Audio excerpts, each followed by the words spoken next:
presidente del Consejo de las presidente de El Américas, Salvador, presidente Funes, presidente distinguished guests, ladies and gentlemen. distinguidos invitados, damas y caballeros. Thank you for Primero, your invitation to speak muchas before you gracias today. por haberme dado la invitación It is an de honor to meet dirigirme a with this ustedes el día de hoy. Es un gran honor de estar aquí con esta organización Free enterprise, que es un campeón de los democracy, ideales del desarrollo económico, la empresa libre, democracia, los derechos humanos y el Estado de Derecho. we believe Estos valores los compartimos en México y creemos que forjarán el camino para un futuro mucho más brillante para nuestro pueblo.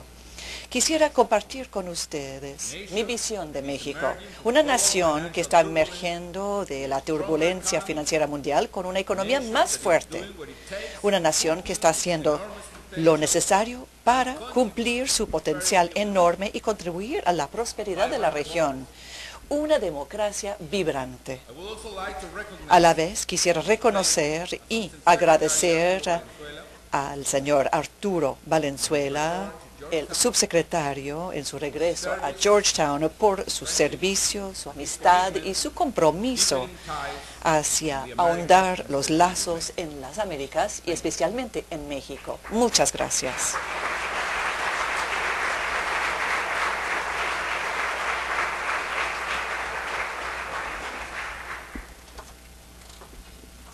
dear friends, Mexico is Queridos looking to the amigos, future México está viendo hacia el futuro con una confianza cada vez más renovada. Nos hemos recuperado rápidamente de la crisis económica mundial. El año pasado nuestra economía creció a una tasa de 5.5%, el nivel más alto en 10 años en mi país. Y lo que es más importante es que creamos más de 850,000 nuevos empleos en el sector formal de la economía en términos netos. Es la cifra más alta nunca jamás según nuestros registros. Hoy día México disfruta del tipo de estabilidad económica que no tuvo durante muchos años y de hecho, según los pronósticos, 2011 va a ser otro año de gran recuperación económica. Esperamos de 4.5 a cerca de 5% de crecimiento para el año 2011. a decade and a half sound Una década y media de políticas fiscales y monetarias muy fuertes nos están redituando. Sabemos que otras naciones, aún las desarrolladas, están sufriendo mucho, pero ahora México tiene algunos de los indicadores macroeconómicos mejores del mundo. Nuestro déficit público está entre el 1 y 2% del PIB. Nuestra deuda externa es del 34% del PIB, tenemos 125,000 millones de dólares en reservas en el Banco Central. Además de eso, contamos con el apoyo del Fondo Monetario Internacional en la cantidad de 72,000 millones de dólares. Es decir, hoy México podría pagar 2 veces su propia deuda externa tan solo utilizando nuestras reservas externas. Sin embargo, como ustedes saben, aún falta mucho que hacer en México si vamos a lograr nuestro potencial de crecimiento. Y es por eso que hemos estado trabajando arduamente con el fin de aumentar la competitividad de nuestra economía. Por ejemplo, estamos invirtiendo en la infraestructura como nunca antes visto. México antes invertía más o menos 2 puntos de su PIB en la infraestructura, pero hoy día estamos gastando el 5% de nuestro PIB en proyectos de infraestructura, mucho más del promedio de la OCDE, que es del 3.4%. En otras palabras, estamos invirtiendo en proyectos públicos y privados en 50,000 millones de dólares por año en México, y todo dedicado a la infraestructura. A la vez, estamos decididos a invertir de manera muy contundente en el capital humano. Durante los últimos 4 años en mi gobierno, hemos construido más de 90 universidades nuevas en el país, además de institutos tecnológicos A la vez hemos construido 800 secundarias, la mayor parte de ellos orientados a la tecnología del abajo hacia arriba. Como resultado, más de 90,000 ingenieros y técnicos egresan a cada año de nuestros institutos en México. Y esta es una cifra que supera tanto las cifras de Canadá, Brasil y Alemania. Este esfuerzo está afectando de manera muy fuerte la competitividad en el país. Los esfuerzos que están realizando los pueblos y el gobierno mexicano a lo largo de los últimos 10 años se pueden ver también en el censo del año pasado, 2010. Por ejemplo, según el censo, el 98% de las familias mexicanas ahora cuentan con electricidad. Más del 90% de ellas tienen agua potable, agua entubada, televisores, y más de la mitad de ellas también cuentan con automóviles en sus casas. Esto significa y confirma que México se está volviendo, como lo dicen muchos estudios, una nación predominantemente de clase media.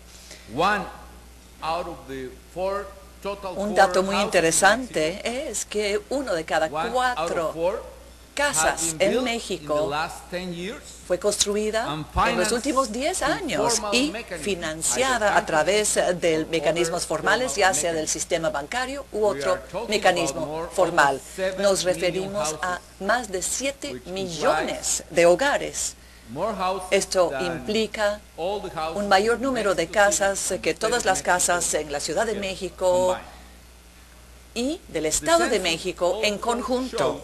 El censo también indicó cómo a lo largo de los últimos 10 años la brecha entre las comunidades pobres, rurales y los centros urbanos prósperos se ha ido reduciendo cada vez más.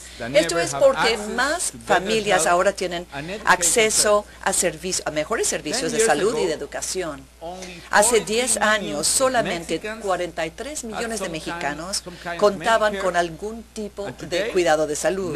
Hoy día, el 95 millones de mexicanos cuentan con servicios médicos o Medicare y lograremos una cobertura de salud universal el año que viene. Para lograr esto, por ejemplo, hemos multiplicado por 4 veces el presupuesto del Seguro Popular y hemos construido, además de eso, casi 1,000 hospitales o clínicas nuevas en el país y hemos reconstruido casi 2,000 hospitales y clínicas en el país, encima de la cifra anterior. Hace 10 años, la salud era uno de los 3 problemas más importantes para los mexicanos en los sondeos de opinión. Hoy día, en algunos casos, la salud ni siquiera aparece en los 10 primeros problemas o problemas más importantes de los mexicanos el día de hoy. Por lo tanto, estamos trabajando mucho para darle oportunidad a nuestro pueblo en la educación, en salud, la vivienda y los servicios públicos. Hablando de otros temas, les puedo decir que México también es un participante mundial en la libertad económica. Yo recuerdo las reuniones del G20, una reunión aquí en Washington. Y recuerdo muy bien estas reuniones y en cada una de ellas todos los países se comprometieron a concluir la ronda de Doha y de evitar el proteccionismo. Sin embargo, el día después, 15 probablemente de esos 20 países aumentaron sus aranceles en el comercio. Y eso no fue el caso de México. De hecho, entre el 2008 y el 2010, nosotros redujimos de casi 12%, de un promedio de casi 12% de aranceles a solo 5%. Y con eso México se está volviendo cada vez más competitivo, sobre todo en el sector secundario, en la industria y en las manufactureras. Hoy en día, México cuenta con el costo más bajo de manufactura para las exportaciones a los Estados Unidos, y eso en todo el mundo. Hoy día podemos competir con China y con otros países del mundo produciendo productos para los consumidores estadounidenses. O si analizan ustedes, por ejemplo, el índice de los negocios o de realizar negocios del Banco Mundial, cuando yo primero tomé mi cargo, México estaba en el lugar número 73, mientras que hoy estamos en el lugar 35, excediendo por mucho otros países de América Latina y justo detrás de los países que se conocen como BRICS, Brasil, India, China, etcétera. Estamos abriendo nuestros mercados al mundo, siendo más competitivos y, por supuesto, brindando oportunidades y empleos para el pueblo mexicano. Hoy, por ejemplo, México cuenta con tratados de libre comercio con 44 países. Esto implica darle acceso a más de 1.000 millones de consumidores al mundo y tener acceso en estas 44 naciones que representan el 67% de la producción mundial de todo el mundo en términos del PIB. Amigos míos, todos estos cambios hacen que México sea una economía más vibrante y un lugar clave para invertir en el mundo, en esta economía mundial. En la medida que transformamos a nuestra economía para volverse más competitiva, México también se está volviendo un socio más importante y más estratégico para el éxito económico de las Américas. Y yo digo que México es un jugador clave y un socio estratégico porque nosotros podemos desempeñar un papel, el papel del puente natural entre América del Norte y Centro y Sudamérica. Hace poco fui a Perú, donde formalizamos con mis amigos, los presidentes de Chile, Colombia y Perú, la Alianza del Pacífico. Y con eso hemos comenzado un nuevo proceso de integración económica. ¿Qué implica esto de la Alianza del Pacífico para el comercio? Bueno, para darles una idea, esto significa que las importaciones y exportaciones en la región de estos 4 países suman casi 900.000 millones de dólares el año pasado. Si se compara esta cifra con el otro grupo grande de la región Mercosur, bueno, ese grupo solo logró 500.000 millones de dólares en cuanto a comercio, comparado con la nueva Alianza del Pacífico. ¿Por qué creemos que México es bueno para las Américas? Bueno, la economía mundial moderna se divide en regiones y las regiones tienen economías complementarias. Queda claro que la competitividad del mundo se percibe en campos de juego muy grandes.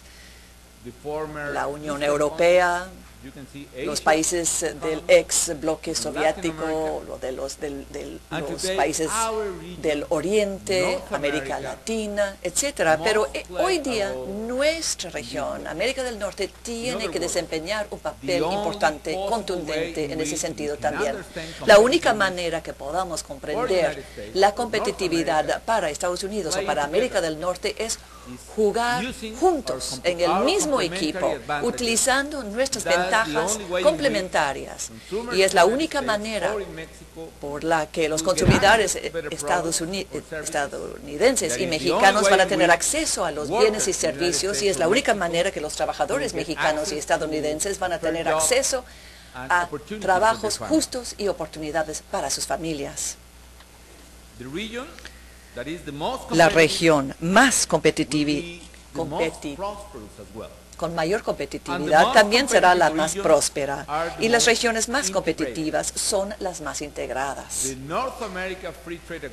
El Tratado de Libre Comercio de América del Norte, el TELECAN, representó un paso muy importante hacia la integración económica, pero necesitamos trabajar más para ahondar nuestros lazos con el fin de aumentar la competitividad de la región. Nuestras economías claramente son complementarias. México es una economía intensiva en mano de obra, mientras que Estados Unidos es una economía intensiva en capital. La población de Estados Unidos tiene mayor edad que la de México.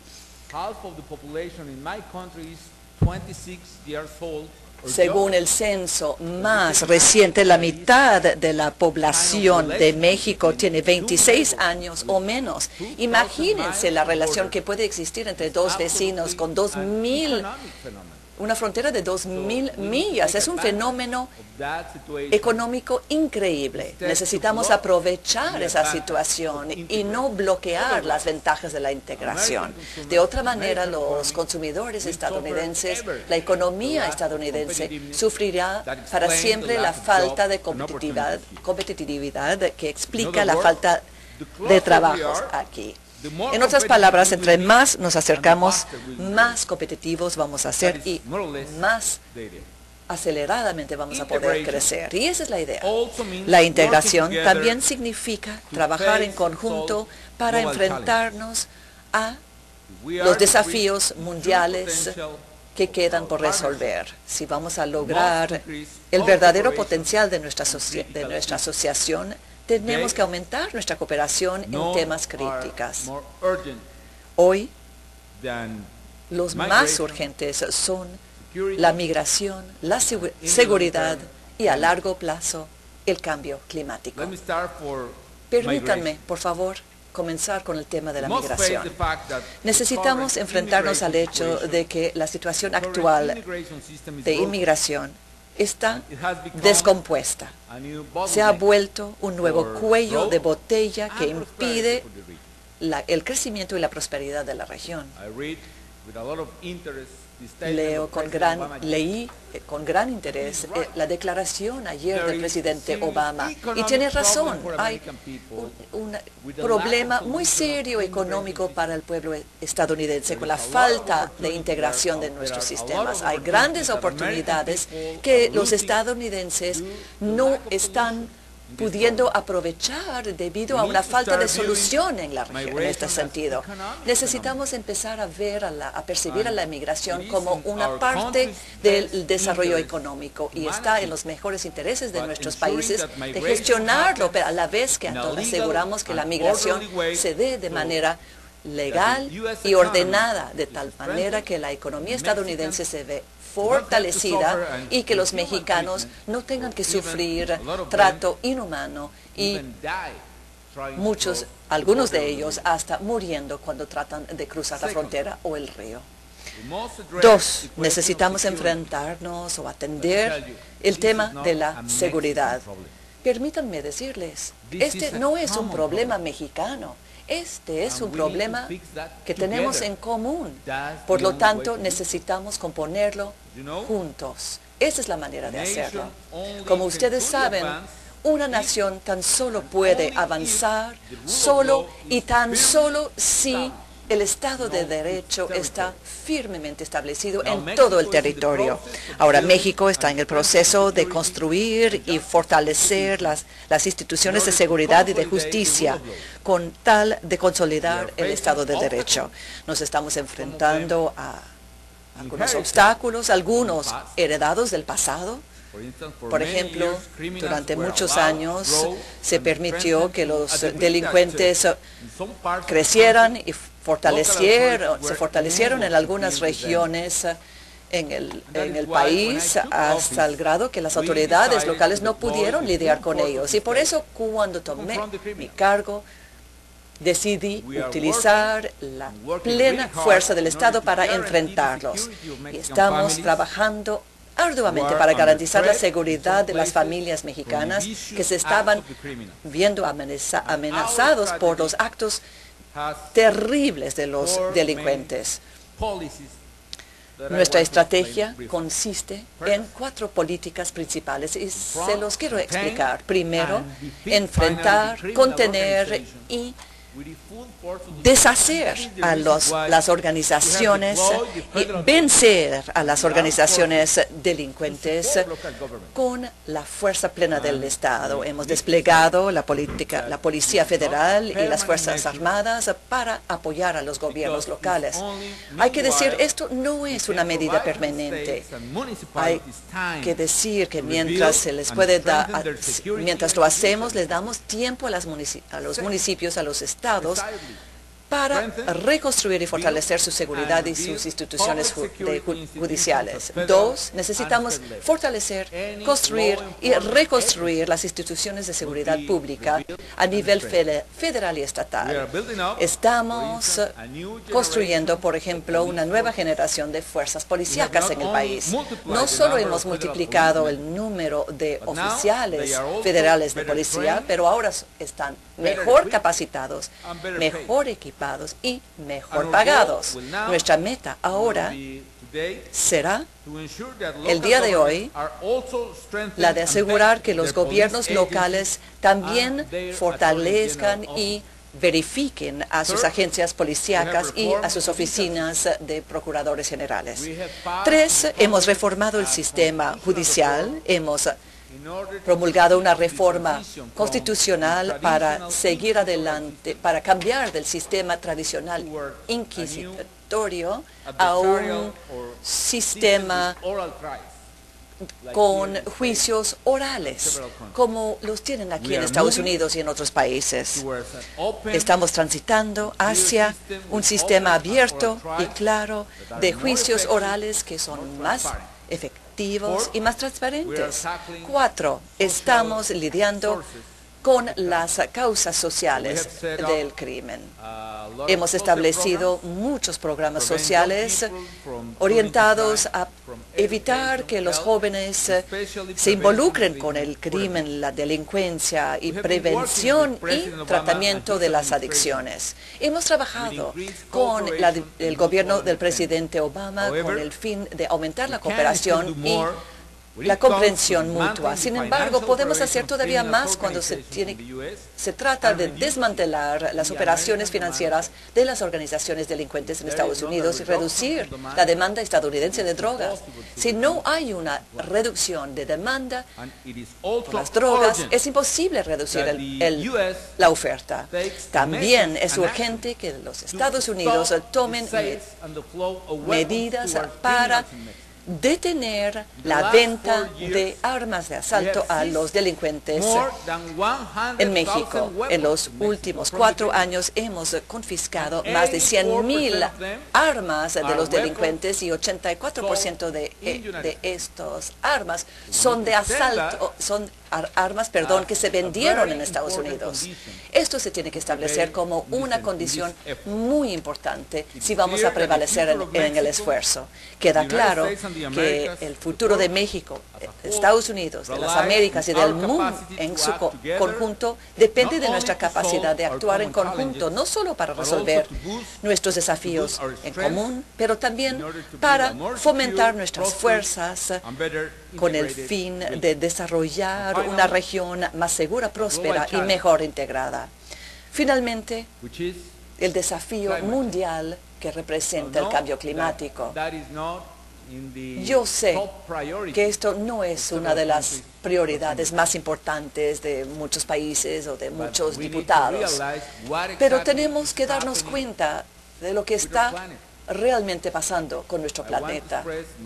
Yo quisiera expresar mis condolencias más profundas, mis más sentidas simpatías a las personas que sufrieron, que murieron aquí en Estados Unidos debido a las inundaciones y terribles tornados que han tenido en Estados Unidos.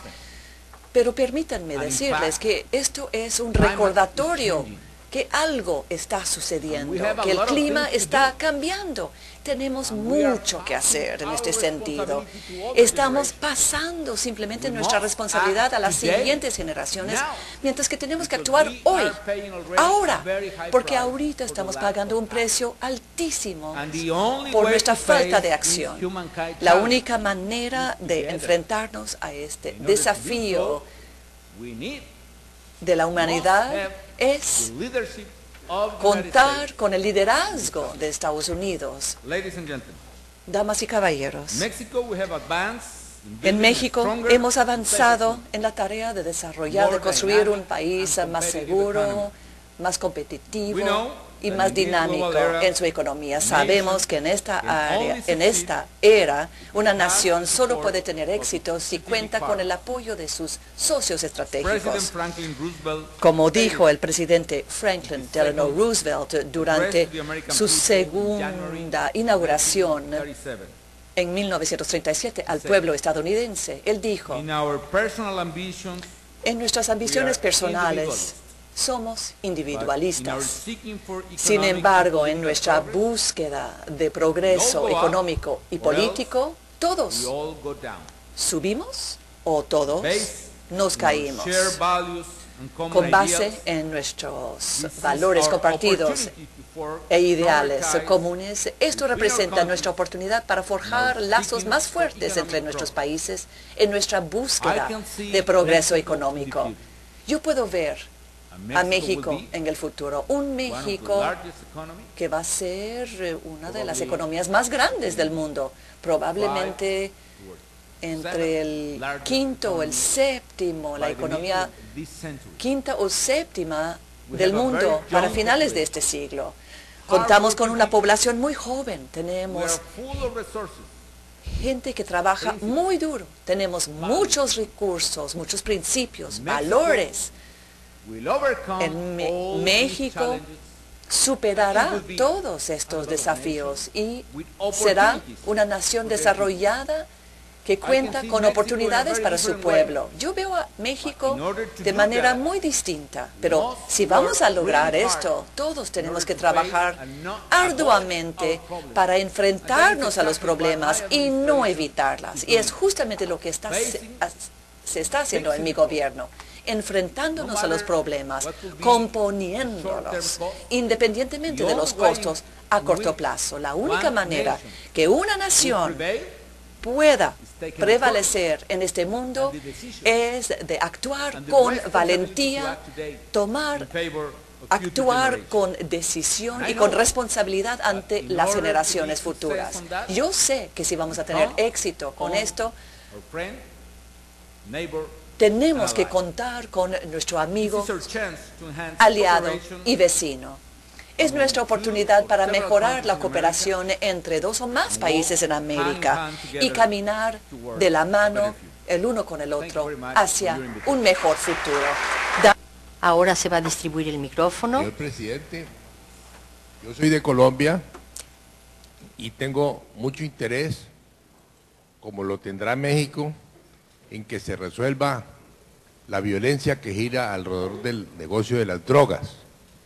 Entonces mi pregunta para usted, no sé si sea imprudente, es ¿cuál es su opinión sobre la descriminalización de la droga como medio para dañarles el negocio?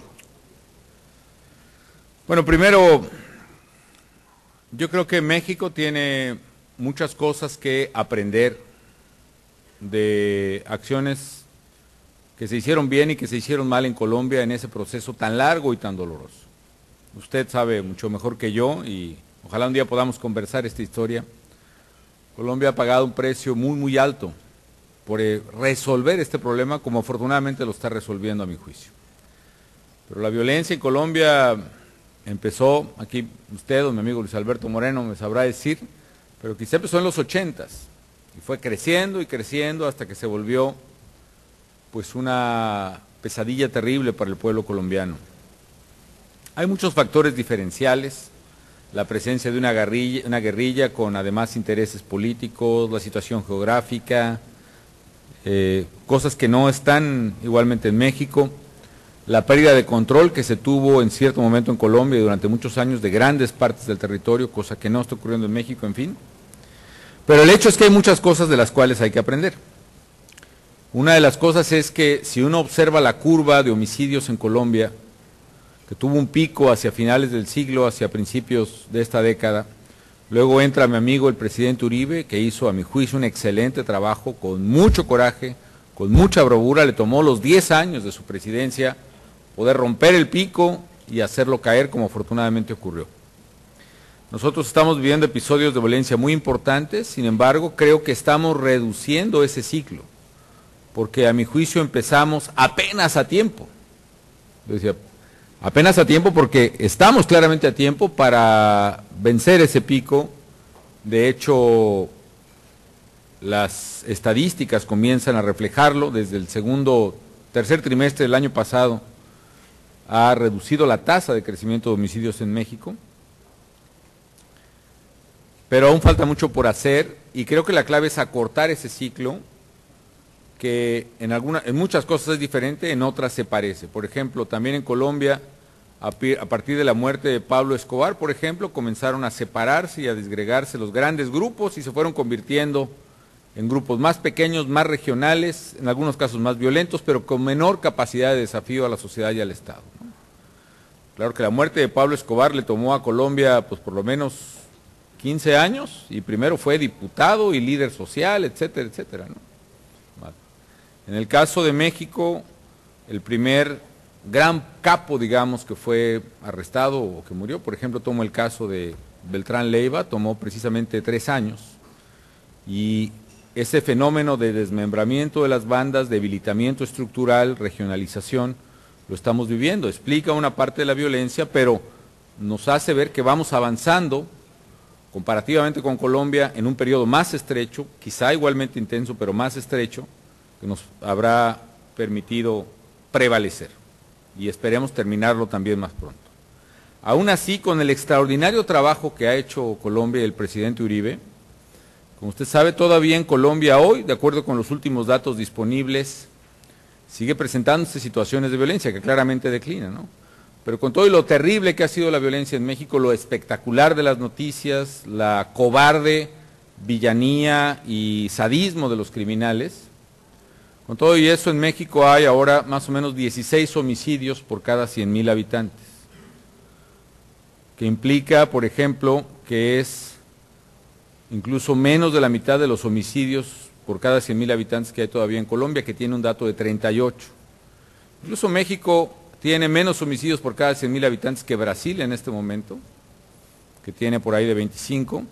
Y sorpréndase ustedes, pero México tiene en este momento menos homicidios por cada 100,000 habitantes que la ciudad de Washington, donde estamos, y que tiene 24 por cada 100,000. Entonces, déjeme, aproveché su pregunta porque pensé que por ahí venía. Y ahora déjeme ver si el tiempo que gané me permite darle una respuesta al otro tema, ¿no?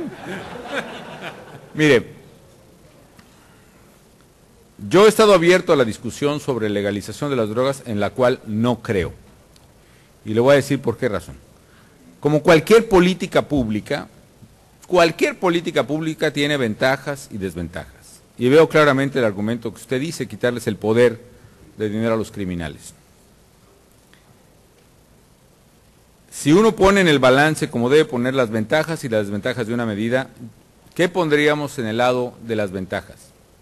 En el lado de las ventajas pondríamos que se puede reducir notablemente el precio de mercado negro de la droga y en consecuencia reducir la utilidad de los criminales y en consecuencia reducir su capacidad económica. Eso es cierto. Del lado negativo, ¿qué pondría usted? El que una sociedad finalmente se resigna y deja que la droga se coloque en todos los puntos de venta posibles lícitamente, con acceso pues prácticamente irrestricto a toda la población, especialmente a la población joven.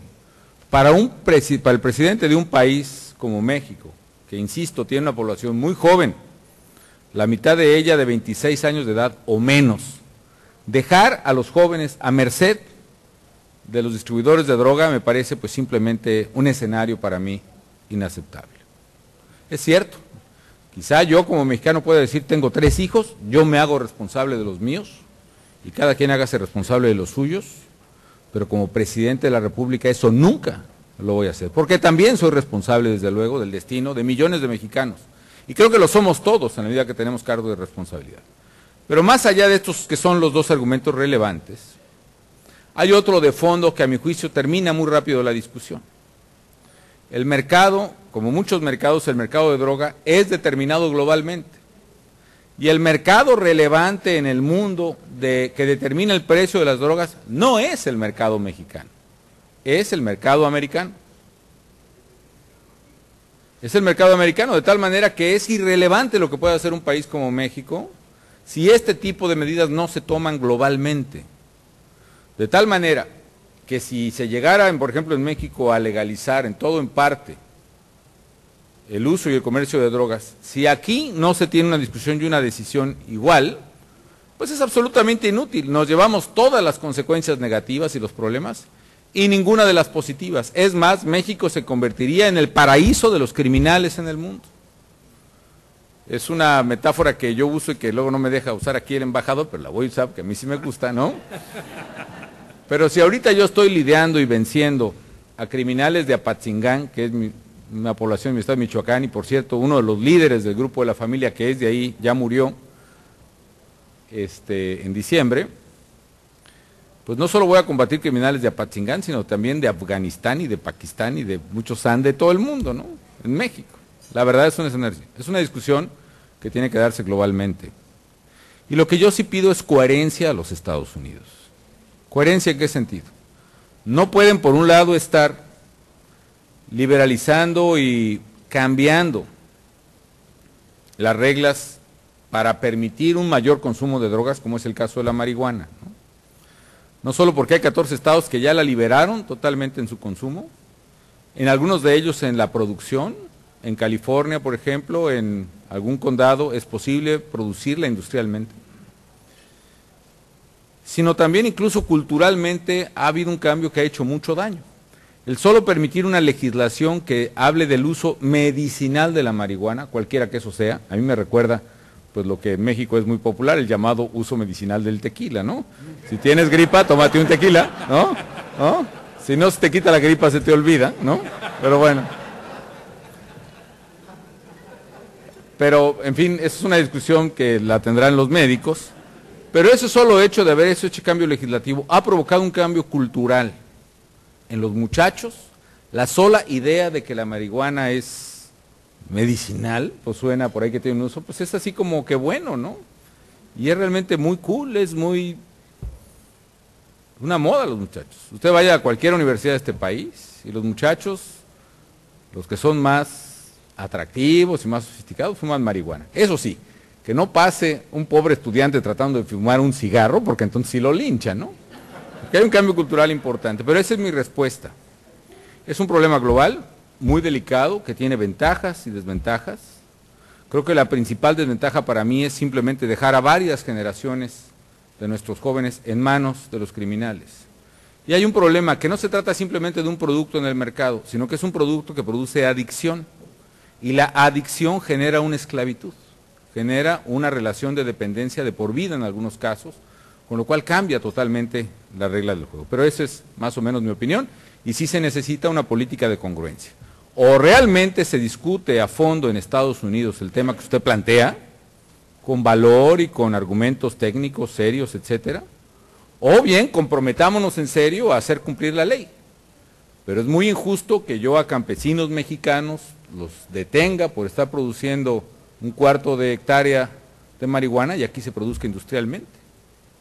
O que tenga que detener finalmente marihuana que sé que viene a consumidores que aparecen en las películas todos muy alegres. Usted ve a cualquier película de Hollywood y consumen marihuana y cocaína y los artistas más fuertes y las actrices más guapas se mueren de risa cuando fuman y es una cosa muy bonita, ¿no? La verdad yo creo que tiene que haber un poquito más de congruencia en políticas públicas y perdón, con todo respeto para el gobierno y el pueblo y el Congreso americano.